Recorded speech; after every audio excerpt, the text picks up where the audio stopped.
Remarquons que le véritable ascendant d'Israël était basé sur la vision.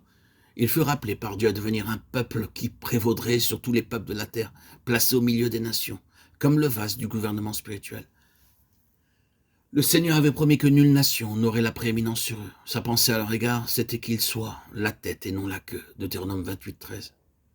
Mais cela n'arriverait pas, bon gré mal gré, sans tenir compte de leurs conditions ni de leur position. C'est quand ils avaient corporativement et clairement devant eux la vision. Comme un seul peuple dominé, maîtrisé, uni par la vision, c'est alors qu'ils étaient la tête et non la queue. C'est alors qu'ils avaient de l'ascendant. C'est ce que nous trouvons également chez les prophètes. Pourquoi les prophètes? Nous faisons allusion plus particulièrement aux derniers prophètes. Parce qu'Israël avait perdu sa position, les Assyriens, les Babyloniens et les autres nations avaient désormais plus d'ascendant sur eux parce qu'ils avaient perdu leur vision. C'est dans les petits prophètes, comme nous les appelons, que cette question est débattue. Mon peuple est détruit parce qu'il lui manque la connaissance. Osée 4:6. C'est une note sur laquelle tous les prophètes s'accordent. Pourquoi un tel état de choses? Pourquoi Israël a été opprimé par les nations? La réponse en est la perte de la vision. Le prophète a donc été levé pour les ramener sur le terrain de la vision. Le prophète a cette vision. Il est l'œil du peuple. Il les appelle à revenir à Dieu, leur faisant voir de nouveau pourquoi il les a pris du milieu des nations. La vision est nécessaire pour chaque enfant de Dieu. Il est nécessaire et important de mettre l'accent sur la vision. Cela peut sembler ne pas vous concerner, vous pouvez vous demander où tout cela peut bien conduire.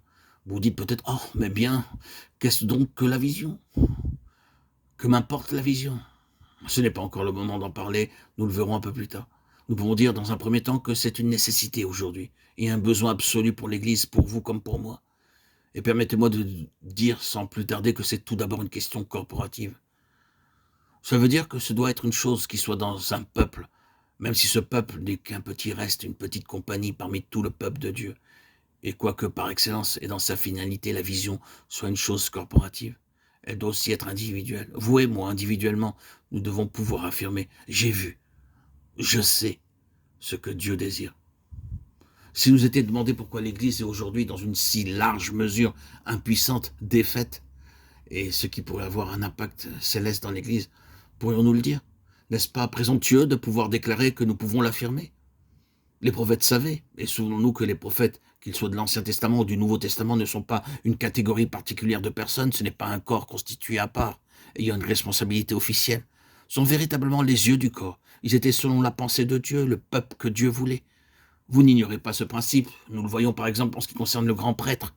Dieu considérait que cet unique grand prêtre, c'était Israël.